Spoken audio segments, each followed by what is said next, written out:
now flowing to some of the worst schools in the state, I think they would be behooved by understanding that's where their money is going, that the schools with the worst graduation rates and the worst academic attainment rates are actually getting more of their money in this budget than the folks who are doing the best. And then it's up to them to decide whether or not they think that they want to re-elect the members of the General Assembly who have made that choice. But it's clear that it's the sort of thing that an auditor of state should be pulling the curtains back to demonstrate to the public. And you don't have to be asked to do that. You have the initiative to do those kind of reviews on your own. Absolutely. And issue the results. Yep. Okay. How do you plan to get the word out once you find there's a problem? Say White Hat or has a problem or somebody, but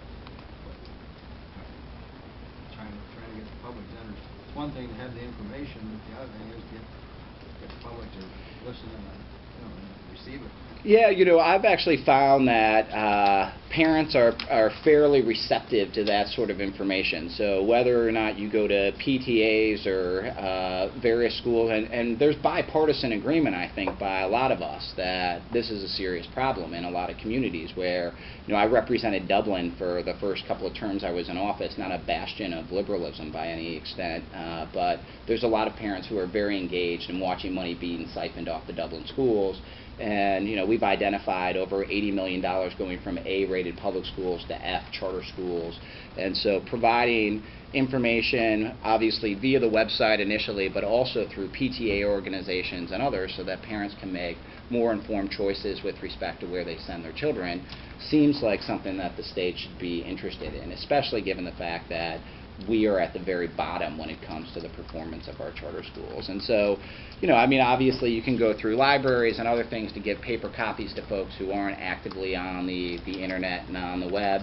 But similarly, working with local communities and the schools in those communities to provide data on those schools. Obviously, not only are we going to be evaluating the charter schools, but we're evaluating the public schools. And the flow of those dollars from the public schools to the charter schools, but also the academic attainment rate of the public school, of the charter school. So hopefully there is more objective information for parents to look at when they're deciding where to send their children to school. And most communities also have these nights where parents are going around to investigate schools within their local community, whether it be traditional public or private schools, charter schools, etc., and having a more active role in providing information at those sorts of events seems like a worthwhile thing for the office to be doing.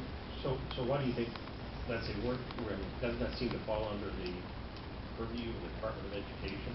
Well, the Auditor of State's the Chief Inspector of the State of Ohio, so it's the job of the auditor to look over the shoulder of the Department of Education. It's the job of the auditor to look over government and the way they're spending your money. And so, arguably, yeah, the Department of Education should be doing its job, and it's my job as Auditor of State to make sure it's doing its job. And I'm ultimately beholden back to the taxpayers. That's why in the Constitution they drafted the auditor in, because the auditor would be susceptible to election by the public and ultimately beholden to them. So it's my job to look over the shoulders of the agencies of government. I have subpoena power as the Auditor of State. I can subpoena individuals in. I can look at the documents that they're looking at. I mean, a perfect example is this Horizon Science Academy situation where you had a teacher come to the auditor back in March saying the FBI is investigating Horizon Science Academy, and arguably it's the Department of Education's responsibility to hold Horizon Science Academy responsible, but then the auditor's job to make sure that in fact the department is doing its job. And so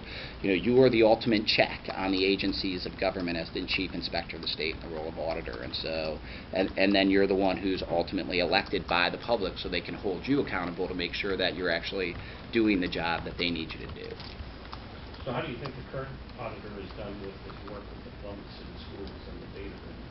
Yeah, I think clearly there was a significant problem with the Columbus City schools worthy of investigation, and we've got people who did things wrong. And so I think I give him some credit for it. I think the manner in which he conducted the audit is not the manner in which I would have conducted the audit. I mean, making premature statements about indictments being handed down, etc. The Code of Ethics for auditors say that you cannot be making premature statements about what the findings of the audit are until they've been concluded. And so you should not be out in the press making statements about people are going to be indicted for this or that's going to happen. Okay, well, I need to gather the facts. I need to synthesize the facts, ultimately go through and do the audit, produce the audit, and then findings are made, at that point it's appropriate to announce those findings. Similarly, you know, the week he went into the Columbus schools and issued subpoenas was a week after Mr. DeWine went into a bunch of gaming parlors and had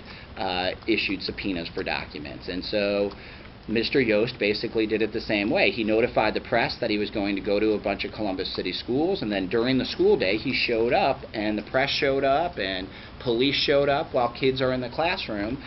You don't need to show up in the middle of a school day when kids are in the classroom learning. You could have easily come after the kids had gone home, especially in light of the fact that you're in a school system where you have serious concerns about whether or not they're conducting their business the way they should be conducting it. That being said, you know, clearly there were problems with attendance at Columbus City schools, although it's one of over 600 school districts in the state. And so I think, you know, the question is he being similarly dogged with respect to other complaints of attendance rigging? And it appears not to be, especially as I've indicated. We've got a parent who's come forward to us from ECOT. We've had teachers who have come forward to us from ECOT saying that, in fact, the same sort of problems are happening there, and there's not an active or ongoing investigation or willingness to follow up on that investigation. What is your job as auditor and the appraising process? You go in, you do an audit, you issue findings.